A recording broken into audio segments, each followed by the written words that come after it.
Welcome to the WakeUp Protocol. I am your host, Nadja Haldimann, and together we're having life-changing conversations with real people about spiritual awakening and the transformations that follow. We're mapping the messy path of awakening so you can go further, faster, and feel a little less alone along the way. For this episode of the WakeUp Protocol, I am joined by Gil Bar-Sela, a psychedelic guide, facilitator, and trainer whose work merges ancient wisdom with modern healing. Gil's path began when he apprenticed for 2 years with a medicine woman from the lineage of María Sabina, learning the ways of psilocybin and ceremony. Since then, he spent years guiding individuals, couples, and groups into deeper states of connection, remembrance, healing, and as he calls it, holing. In this conversation, Gil shares what it really means to hold space with integrity, weaving together his experiences with plant medicines, the Compassionate Listening Project, and his work training the next generation of psychedelic guides. We explore the intelligence of altered states, the role of community in healing, and how to meet transformation with presence and trust. I am honored to share this conversation with you, and I hope it opens something spacious and true within you, just as it did for me. If you could go back in time and give a message to a younger version of yourself, what would you tell him? I want to tell you that you're beautiful, you're magical, you're radiant, you're full of magic, and you live in a world that's telling you a lot of bullshit. And you're going to discover that 99% of what you're being told is not true. And a lot of it is going to be really hard and really painful. But you know what? You're going to move through all of that, and you're going to grow, and you're going to evolve, and you will discover just how unique and beautiful and worthy of love and enough you are. And you're going to make magic. So just want you to remember that. Gil Bar-Sela, welcome to the WakeUp Protocol. Thank you. Thank you for having me. I'm really excited to have you as one of my guests. You have been a very instrumental human in getting me to this place of actually having that podcast. You were my coach in 2018, 2019. Mm-hmm. And during that time, I went through a massive transition in my life. And the idea of the WakeUp Protocol actually originated during that time. That's right. I never did it. I remember that. Right? Yeah. And I was going to write a book, and I interviewed 20 people. And then all of a sudden in January, I realized it's a podcast. And so here we are. And I'm just really delighted to be able to have this conversation with you and to go a little bit deeper into spiritual awakening and what your journey looks like. Oh, thank you so much. I'm so delighted. It does feel like a full circle moment to be revisiting this theme with you. Absolutely. Oh. So to start off, I'm just curious, what's lighting you up right now in the world and in your heart? You know, lighting up right now is a really interesting question because it is such a dynamic time, and in very real ways, also a deeply heartbreaking time for many of us. And so I think I would answer in two parts. You know, I'm part of the psychedelic movement, and I'm a guide and I'm a teacher in the space. And that brings a lot of life and curiosity and excitement to me. I'm seeing a lot of really, really positive changes. I keep learning a lot. And the fact that this whole field has become more of a mainstream conversation, I find incredibly inspiring.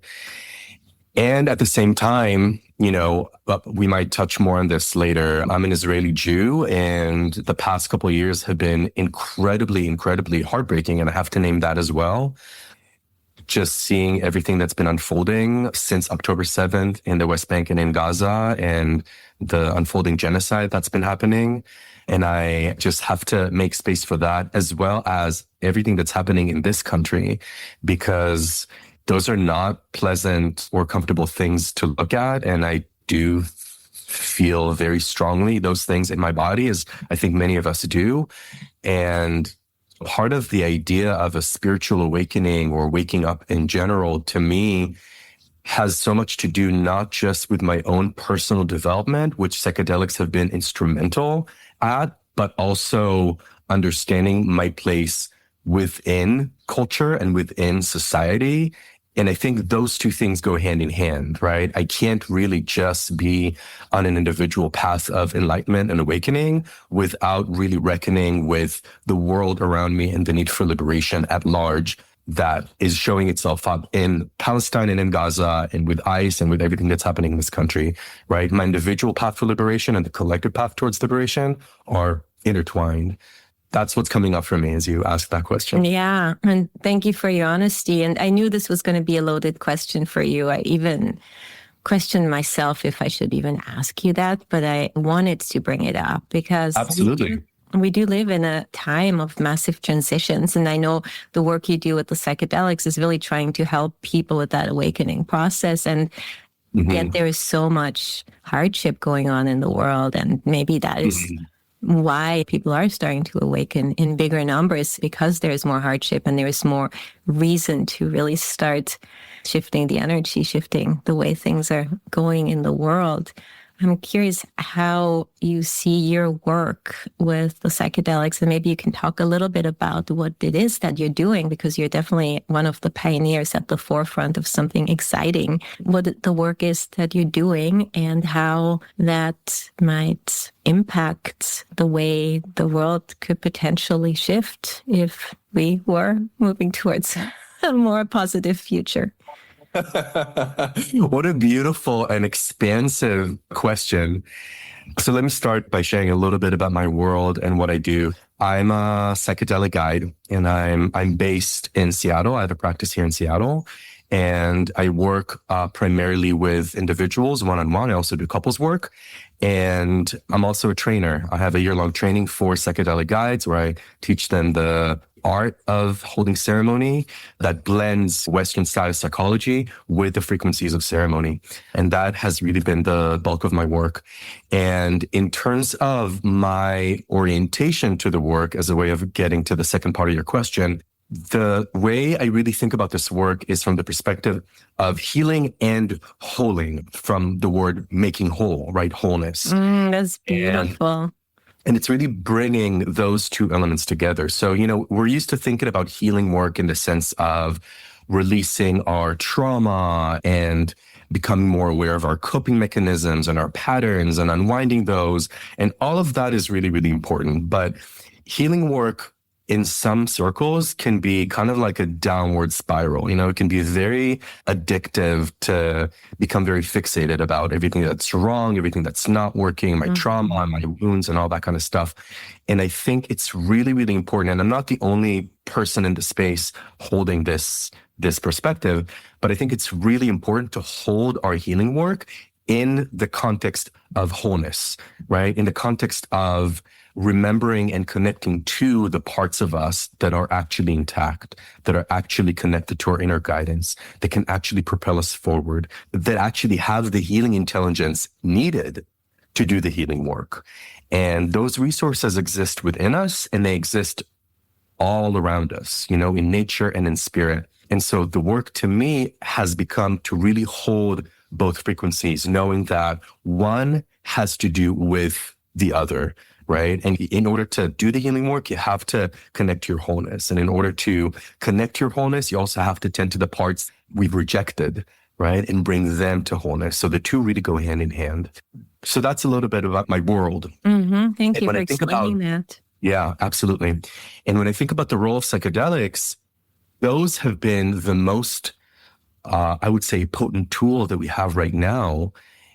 And it's not a new tool in any way, right? Indigenous people have been sitting with medicine since time immemorial. Even in the West, we have all this research that has come to a screeching halt with the war on drugs.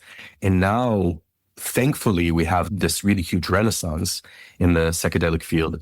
And I think the value of psychedelics, when you really sit with them appropriately and intentionally, is exactly to reconnect with our sense of wholeness, that we can bring into our parts that need attending and need the healing. It's connecting with our own embodied intelligence. It's an opportunity to connect with spirit. It's an opportunity to connect with the bigger story that we're all part of, the bigger social, cultural, human, and more than human story that we are part of.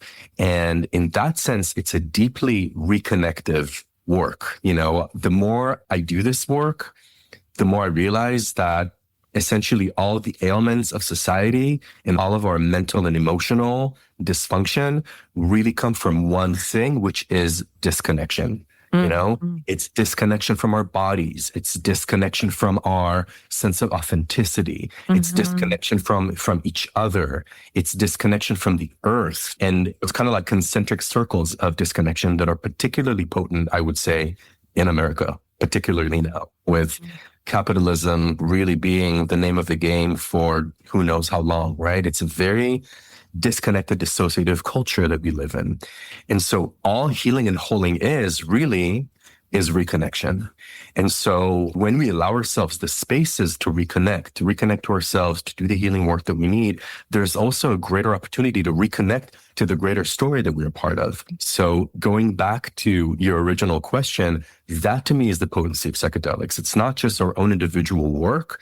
It's really creating the spaces to remind us to come back to a much larger, deeper sense of connection, collective connection that we have lost. Connection to each other, connection to the earth, connection to the greater story that unites us all. And that to me is really the potential of psychedelics and the potential of the heartbreak of this moment.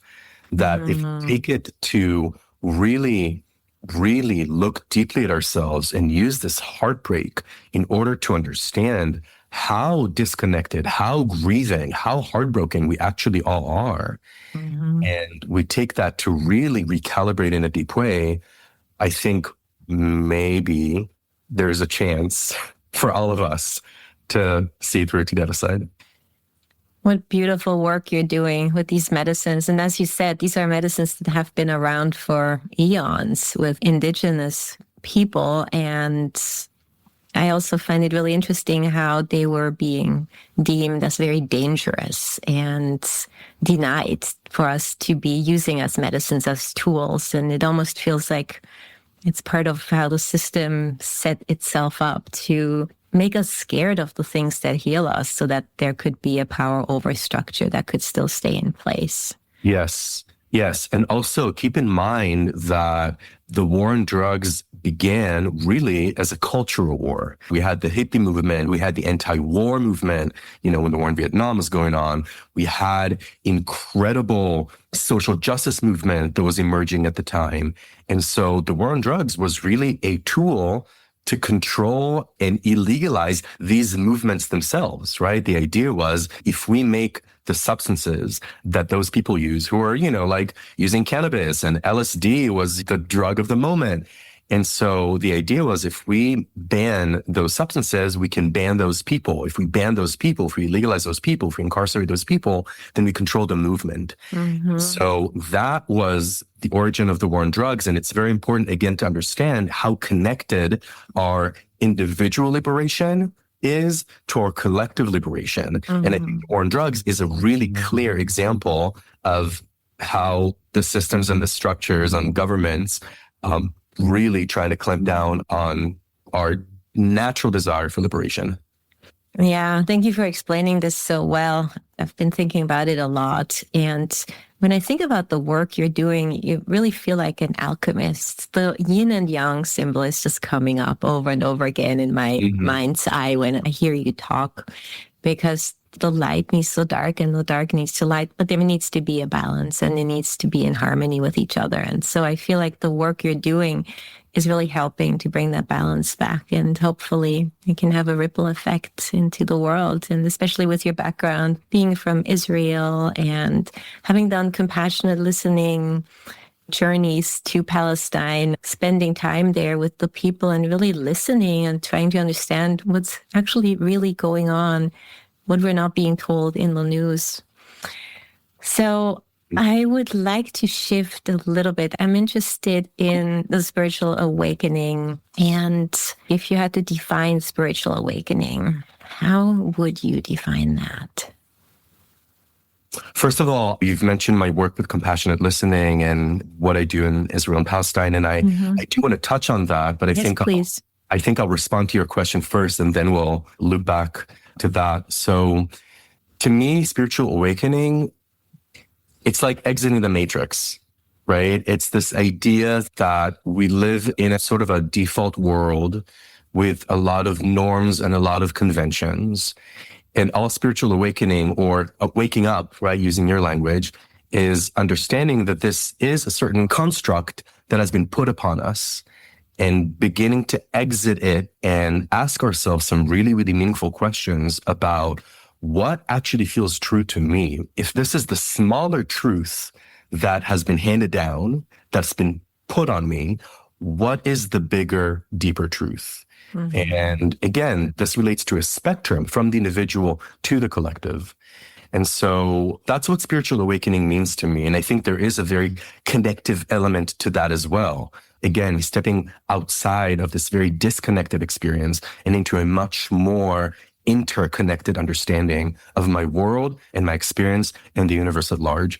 And so there have been a couple things that really guided my own awakening in that sense. And one of them was my own healing work. I'm a queer man, married to a beautiful husband. We share a life here in Seattle. And a huge element of my work has been doing my own healing work around that, understanding that I was born this way, quoting Lady Gaga, and also really grappling with the shame that's been put on me. Growing up with this idea, living in a heteronormative world, this idea that something about me is different, something about me is wrong, and the shame that brings up.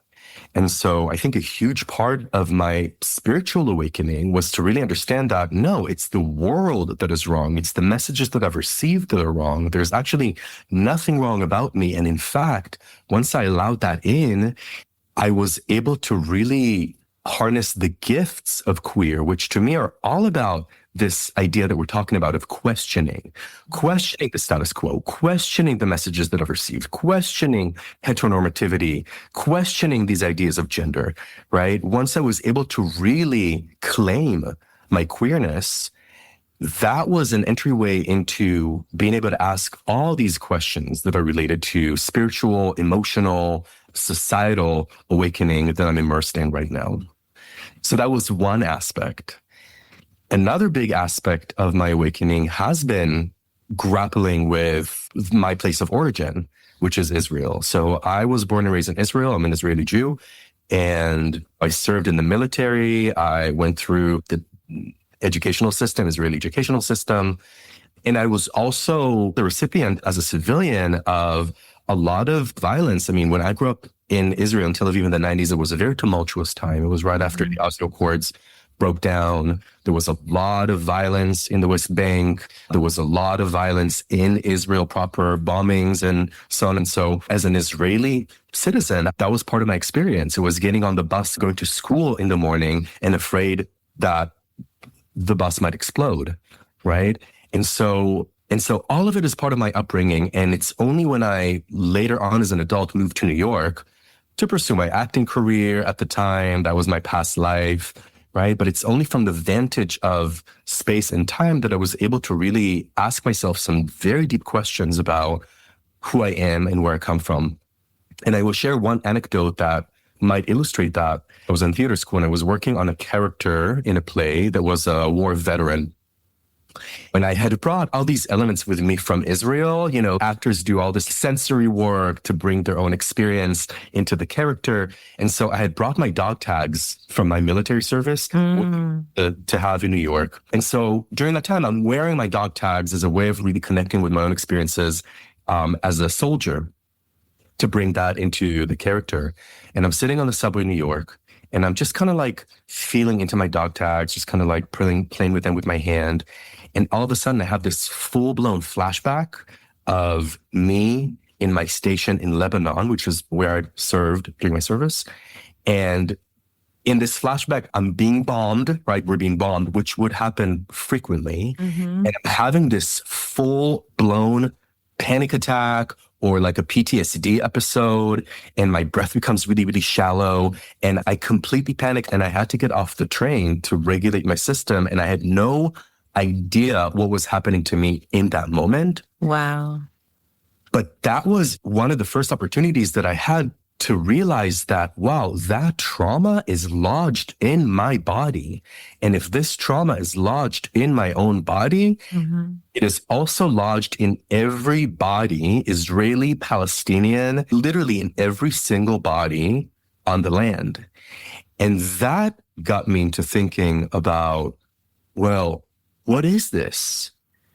And what do you do with this? How does trauma really impact our body, our physical body? What is the role of collective trauma, intergenerational trauma, and how that continues to play itself out in our kind of everyday reality, perpetuating these realities of war and trauma? And what is my job? What is my role in breaking it or contributing to a different reality? And that's when I started really researching and asking myself some really, really deep questions about Israel, about the place that I come from, about Zionism, and all these different elements. And I can talk a lot about that if you're curious. But that was a moment that really changed everything for me. When I realized that the stories that I'm being told about my country, about the canonized narrative of Zionism, right? Meaning we wanted to create a safe haven for Jewish people in the aftermath of, European anti-Semitism and the Holocaust in the ancestral land of Israel. That was the opportunity when I started researching it and realizing that, wow, I was told a story that is very untrue because it completely obstructed the Palestinian experience. If you ask Palestinians about what Zionism is, they would tell you Zionism is the systemic colonization, oppression, ethnic cleansing, genocide, apartheid regime inflicted upon the Palestinian people in order to create a Jewish ethno-state that only guarantees the rights and safety of one group, which is Israeli Jews. That is completely obstructed from my reality growing up, right? And so once I started, again, really questioning my place of origin and the narratives that were handed down to me, that, all the brainwashing that I grew up with, that I thought was completely normal, that's when things really began to change. And so on both fronts, the queerness and the Israel-Palestine front, it was really the questioning of the narrative that I was raised with and really finding the larger truth that felt more true, more grounded, and more congruent. Yeah, I can really see how those experiences in your life have opened you to question a lot of the ways that the world is currently set up, and going like, well, is that really true? And what else is possible? And if something else is possible, what would that look like? And so I'm not surprised that you did find your way to psychedelics, because that is such a powerful instrument to really help see things from a different perspective and kind of 100% break through that programming. I've had several people on this podcast already who had their spiritual awakening through psychedelics, including myself. It started with magic mushrooms at Burning Man, where I had my first real moment of like, wow, this is what the present moment looks like. And it's funny, even my voice is closing up as I'm sharing that, because it was such a big moment of like, everything that it used to be, everything that I used to believe in no longer feels real. Yes. And there's a new reality, but now how do we step into that? So I think I would like to talk with you a little bit more about that transition, because having a spiritual awakening is not all about love and light. There might be a moment of love and light. For some people, it happens with psychedelics. For many people, it happens through life-threatening illnesses like cancer or other journeys or losing a loved one.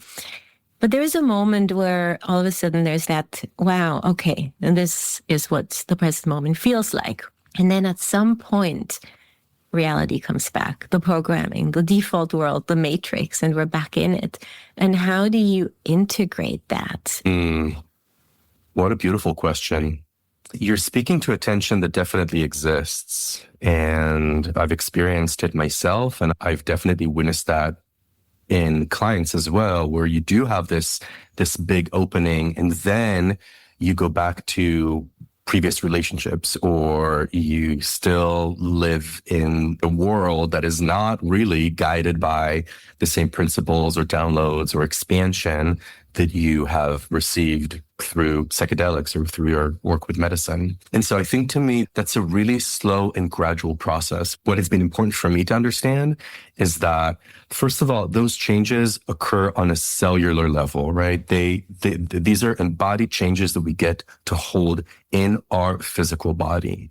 And then we get to practice those changes. And the word practice is really important. It's not perfecting. It's not mastering. It's taking the change that is taking root in our body, that is changing our nervous system, and continuing to tend to it. And so you can think of it as planting a seed. You're not expecting the seed to become a full-grown tree bearing fruit overnight. Mm-hmm. It's a slow and gradual process that you get to tend to. And so that's where those practices become really important, because practices are where the rubber meets the road. And when I say practices, I mean it very, very broadly. A practice could be bringing the newness that you found into your relationship, even though it can be challenging, right? Mm-hmm. For some people, the practice of spiritual awakening is very relational. It's claiming themselves first, right? Spiritual awakening doesn't have to be this, I've seen God or I've encountered Christ consciousness or whatever. It can be that, absolutely. But it can also look like a lot of other very connective experiences, including relational. So a practice could be, if your awakening is around the relational field and you realize that, wow, I've been really minimizing myself in a relationship. I've not been setting clear boundaries. I've been an appeaser my whole life in relationship, stuff like that. Then your practice might be to take that newness, take that sovereignty that you found, take that energy that you found, and bring that into relationships and create that newness within relationship. That could be a practice. Mm-hmm. I've had really, really big experiences that connected me to much larger truths and a sense of a spiritual guidance that were really potent. And so sometimes the practice is to take that energy and continue to consult with that, mm-hmm. right? Continue to be with that, continue to be with the truth of that. And as you said, the truth of that and being with that does not have to be a smooth sail. I think you're very right to say that our spiritual awakening sometimes can really slap us in the face. I think right now there's a possibility, a huge possibility, that collectively we're going through a major spiritual awakening, and it is really painful. And so that's where I think those practices are really important. It's not to expect that, okay, well, I've reached a certain level of truth, and if that doesn't manifest here in this lifetime, right this moment, then I'm wrong, or it's bad, or something is wrong. No, we live in the world, and the world is messy. Mm-hmm. We are messy. Mm-hmm. We're very complex. And so there's also this understanding that our continued evolution is not a linear thing. There's a lot of ups and downs. There's a lot of going around the spiral and revisiting the old reference points. And that is not a setback. It is completely part of the work and the practice that we're invited to do. Mm-hmm. Yeah. Thanks for explaining that. And the spiral metaphor is something that I keep thinking about over and over again, that it's like, if you look at it from the top, it might look like a circle. But when you look at it from the side, it's a spiral, and you go through the next and the next and the next round. Exactly. And you keep coming back to the same painful places, and you get back to the most exhilarating places as well. And so it's again that yin and yang, that balance of like, you need that contrast, it seems, in order to really live a full life, because we can't really appreciate the highs without the lows, and we need both. And since it is a spiral, just like a spiral, every time you re-encounter those old reference points, you in fact are at a new place. Mm-hmm. And so there is also this awareness that we get to bring into it of, yes, it's the same theme that I'm clearing, that I'm dealing with, but in what way am I new? In what way am I more resourced? In what way can I bring the newly found insights into this moment that maybe I couldn't do last time I was here? Wow, so much to think about. Mm. What also comes to mind is we need those cracks for the light to shine through, right? The song that light shines through the Leonard cracks. Cohen, yes. And it feels like there's so much light inside of ourselves, and somehow we don't show it to the world. And so going through more difficult situations, becoming more vulnerable allows us to crack open in ways so we can shine more of this light in the world. You talked to one experience that happened to you where you had that flashback when you touched your dog tags in the subway in New York. Have you had other experiences where you tapped into that spiritual awakening moment? Certainly. I mean, going back to psychedelics and the healing potential and really stepping into a field that's so much beyond the default of what you know, I remember there's a couple experiences that really stand out. One that's more related to my own healing in Israel and Palestine. I was doing an LSD journey, and, I'm really, really deep with the medicine, and it's very overwhelming, and I'm in a deeply altered space. And then at some point, I'm getting this vision, this image of cobblestone street that felt very mid-century Europe or early 20th century Europe or something like that. And I couldn't really recognize or identify what it was more specifically, but my body began to shake. And it began to shake so intensely, like the shaking really completely took over my body in a way like I was not in charge. My body needed to release some really, really, really big energy in that moment. And I was shaking for hours. I don't know how long, 2 hours, 3 hours. I don't know how long. And by the end of that session, there was a lot of relief in my body, and it was just a lot more spaciousness in my body. And the only context I was able to give that experience was some embodied memory of intergenerational trauma, of European anti-Semitism or Holocaust or something like that. I'm an Ashkenazi Jew of European descent. And so that's the only context that I could bring it. And again, it was this moment of realization that this body, this vessel, is not just the kind of things that I identify as Gil and the flesh and the blood and my own psyche, right? There's a collective psyche that I'm part of that is very much part of my existence, whether I'm conscious of it or not. And so that understanding was really, really, really profound in terms of how much we actually carry in our bodies that is not just our individual experience, that is connected to our collective experience, our collective psyche, right? And when you start thinking about that, first of all, I mean, it has far-reaching implications in terms of epigenetics and in terms of intergenerational trauma and how, again, that continues to play out in the present day. And so I think also it really speaks to the idea of spirit, that the way we think about ourselves is not just the sense of self, that is so much more interconnected to a greater story, and really understanding that in a very real sense, we share a field with people around us, with our human family. There's a shared consciousness that we get to tap into. So what I'm hearing is that the body is holding a lot of the story that is happening in our world, and even collectively, and even through epigenetics. And then if we get the opportunity to somehow release that energy through whatever practices, be that psychedelics or yoga or going into nature or cold water exposure or whatever, to do that. And I've had many guests now talk about different ways that they're releasing some of that. But it's a theme that I keep hearing. It's like there's something inside of the body and it's trapped in the body. Or maybe it's not trapped, it's just stored in the body. And then we get to somehow unlock that and release it if we want to. And then what's underneath is actually truly ourselves. And maybe that's why it can be so confusing. I'm thinking as I'm listening to you, maybe we didn't know who we were because we were just that energy that was now released. And so without that, it's like, who are we? So I'm almost thinking, if that identity, that mask, that energy goes away, who are we? And then how can we now find what sovereignty actually means? I don't know. What comes up for you when I say that?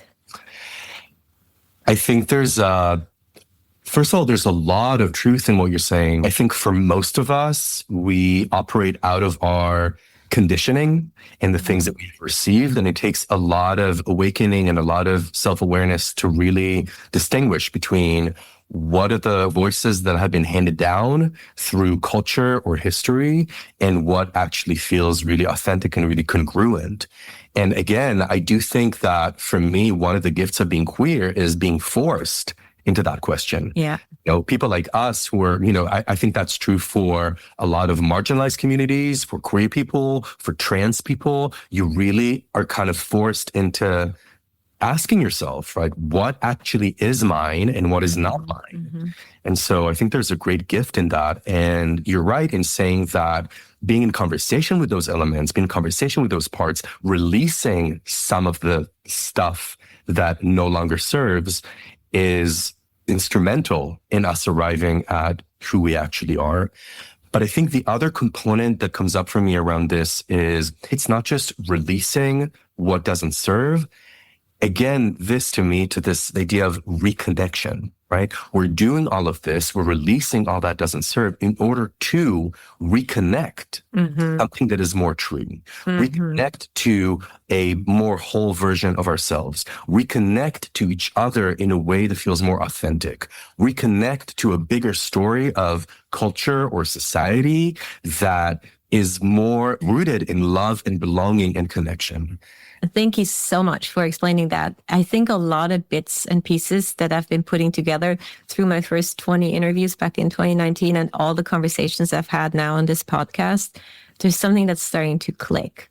So the way I understand that you're explaining it is that there's a collective trauma that is actually inside of our bodies. And when we get to release that, we get to tap back into the default energy of the earth, the vibration of the earth and of nature and of community, the way it's actually supposed to be. And so it's almost like shedding of something, an energy that's foreign and that's toxic in a way, and then recalibrating to what's really real. Because what I'm hearing a lot is that when they wake up, they connect more with nature. They connect more with deeper relationships with human beings. They take better care of their bodies. They put better foods in their bodies. They stop using substances like alcohol and smoking and other bad habits that didn't serve them. I live here on an island, and as I'm looking out the window, I see trees and grass and the Saley Sea. And I moved here because I wanted to be closer to nature. And I'm just realizing having that default energy around me helps me recalibrate on a daily basis.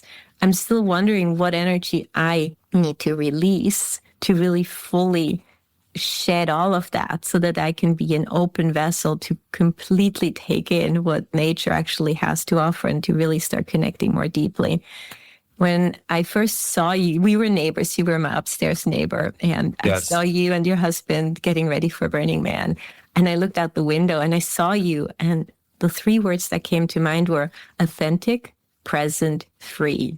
And I was like, I don't know how he got there, but whatever he has, I want that. And that's why you became my coach, because I wanted to just learn more on how to become more of that. And just having seen your evolution since then and everything you're doing with the world, it's just really beautiful. Thank you so much for that. And thank you also for articulating everything that we're talking about and all the conversations that you previously had on this through this lens of reconnection. And I think that is really the core of it for me. You can call it spiritual awakening. You can call it waking up. You can call it healing or holding.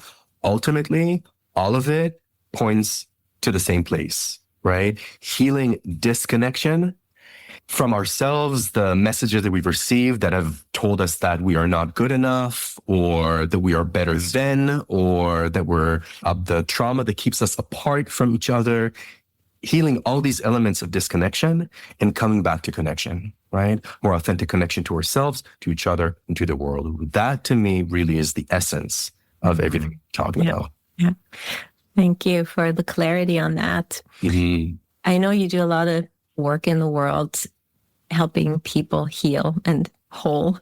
And so I would like to give you a chance to share with our audience how they can find you and what your offerings are. So I have a psychedelic therapy practice in Seattle. I also work in New York and LA. And if you want to connect with me, if you want to do some work, then please reach out. Are you going to post my website on the... Okay. I will put all that in the show notes, yes. Okay, wonderful. So if you go to my website, you can just reach out to me through my website. I'm also on Instagram. If you just look up Gil Bar-Sela, you will find me. So you can reach out if you want to work with me individually. And also in December, I'm starting the new cohort for the psychedelic guide training. And so if you're interested in becoming a psychedelic guide, then also reach out to me. I'm happy to enter a conversation with you and see if we're a good fit for that. Beautiful. Thank you. And before we end, I would like to ask you one final question. If you could go back in time and give a message to a younger version of yourself, what would you tell him? I want to tell you that you're beautiful, you're magical, you're radiant, you're full of magic, and you live in a world that's telling you a lot of bullshit.